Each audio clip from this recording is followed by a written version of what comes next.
and keep my commandments, this is what I would like for you to hear. Learn not the way of the heathen. So get off the Gregorian calendar and honor my feast days. And quit going into the Babylonian worship. You know not what you worship. You know not what you worship. Now, brothers and sisters, I haven't done the teaching on the Enoch calendar compared to the Gregorian calendar. I haven't done that yet.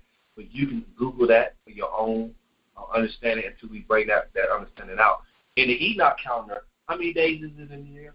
364. 364. Mm-hmm. In the Gregorian calendar, how many days is it? 365. So who put an extra day on there? Who threw it off? And that's the thing. It doesn't take a whole lot of days to shift you. And when the adversary attempts to fool you, he moves he's very subtle with it. He moves one slight thing. He'll give you everything true and slide a lie in there. And that's why the Most High is admonishing you, as he did even to Titus.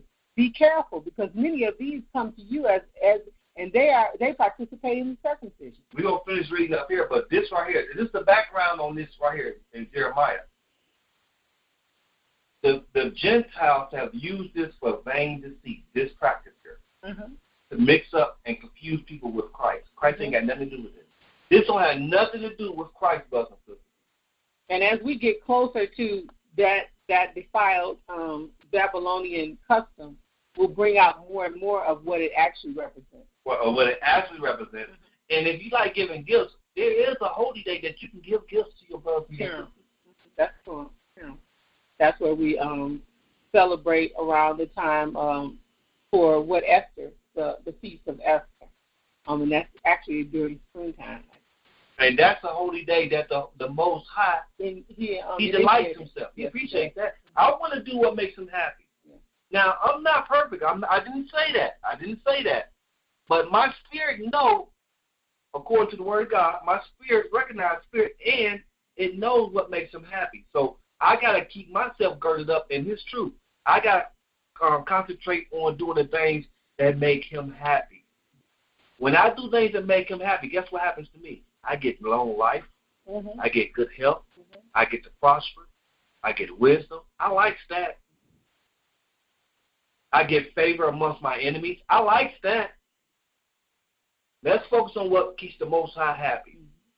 Because, brothers and sisters, you know what? All in all, when it's all over with, we all got to meet him for ourselves. You know, the Most High is really dealing with me as I look at his direction that he had Jeremiah speaking out here, O house of Israel. Right. Many people would try to disassociate themselves. You know, we came up in it in the Sunday worship where they say, "Oh, we grafted in." Well, even if you feel like you are grafted in, that means you come into the house of Israel, and therefore you follow the customs of the house of Israel.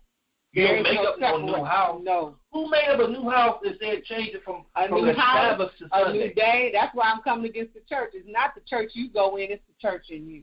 And it's always been that. But if I today say, you know what, I'm going to go ahead and change the holy day, what the Most High said, from the Sabbath to Sunday, I'm walking in disobedience. And he said that disobedience is at the spirit of witchcraft. You're being a witch when you know the truth and you refuse to do it and make up a day. You go keep a worship, but instead of being obedient and do it on the day that he say do it, you gonna do it on your day. It's better off you don't worship at all. Go ahead, prophets. Keep reading.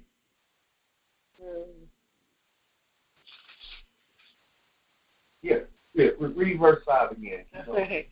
They are upright as the palm tree, but speak not. They must needs be born, because they cannot go. Be not afraid of them, for they cannot do evil. Right. And so they're speaking of spirits. Right. Let it be known that came into your house because of the Babylonian custom, because of the tree being upright. And they're telling them, be not afraid of them, for they cannot do evil, neither also is it in them to do good. For as much as there is none like unto thee, O Lord, thou art great, and thy name is great in might. Yes. Who would not fear thee, O King of nations? you need to recognize. Do not be afraid of these demonic spirits, but certainly recognize what the Most High is telling you not to do. It was a Babylonian custom then during the time of Jeremiah, and as you can see, there's nothing new under the sun. People are still doing it, and they know not what they worship or neither what they bring into their home. Well, you know what? We have to always check ourselves. We have to. We have to. When men bring in strange doctrines and strange practices, we got to always check that against the word. The word of God is our measuring rod. All right. So when you have me do something that's not in the Bible, I have to question it. Let's go. Let's find what Christ was talking to that Samaritan woman. He told her, "You've been saying it, prophet. You know not what you worship." Mm-hmm. The Samaritan woman was a convert. She converted, right, into so-called the Jews' teaching. But it was a problem with her. Where is that at? Is that in Matthew, prophet? Oh, you can find it. We're going to bring that out. Now, this is a fable now. Mm-hmm. Christmas is a fable, brothers and sisters. It's a fable. It's a Babylonian, worship mixed with, what is it? Doctrines of men. Mm-hmm. All right? It's not a commandment of the Most High. All right? So, this is Jeremiah being instructed by the Most High to tell these people, hey, quit cutting down trees. Y'all keeping up with Babylonian customs. And this is clearly talking about, even up to date, what we call Christmas. It's nothing new under the sun. Okay? Nothing. John chapter 4, verse 22. Yeah, that's it, the New Testament. Let's go to John chapter 4. The New Testament, John chapter 4. Verse 22. Verse 22. And matter of fact, Prophet, because I know you like to back up and stuff. Mm-hmm.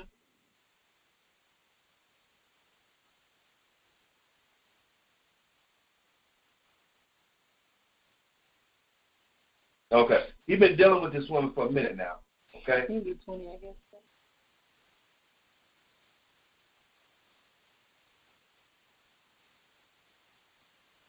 The other one is the previous story. It's the story of the lady who was accused of adultery. Okay. Mm-hmm. So you started, Prophet. Well, yes. Verse 19. Verse 19. So we're in St. John chapter 4, mm-hmm. verse 19. This is Christ himself. Mm-hmm. Okay? The woman said unto him, Sir, I perceive that thou art a prophet. Now, I just think that you're a prophet. I think you're a prophet because, he knew a lot of stuff about her personal life. Right. Our fathers worship in this mountain, uh-huh. and you say that in Jerusalem is the place where men ought to worship. See? Why is you up in the mountain worship, and Christ told you where you're supposed to worship at? Who told? Look, this is men changing stuff that the Most High already established. Our fathers in this mountain. And you say that in Jerusalem is the place where men ought to worship. YASHAYA said unto her, Woman, believe me, the hour cometh when you shall neither in this mountain nor yet at Jerusalem worship the Father. Worship the Father. You worship, you know not what. What? You worship, ye know not what. That means you don't even know what you worship. We know what we worship. For salvation is of the Jews. So if Christ said, listen to this. He didn't say Jewish. Wait a minute. Prophet, she jumping ahead of you. Look, she did not say Jewish, right? So if Christ said, read verse 22 again. Ye worship, ye know not what. Mm-hmm. We know what we worship. We know what we worship. He's talking about himself and his disciples. That's what he's talking about. Well, for salvation is of the Jews. Salvation is of the Jews. That's a major. Did he say Gentile? No. When he said that, she couldn't have been a Jew. She's Samaritan.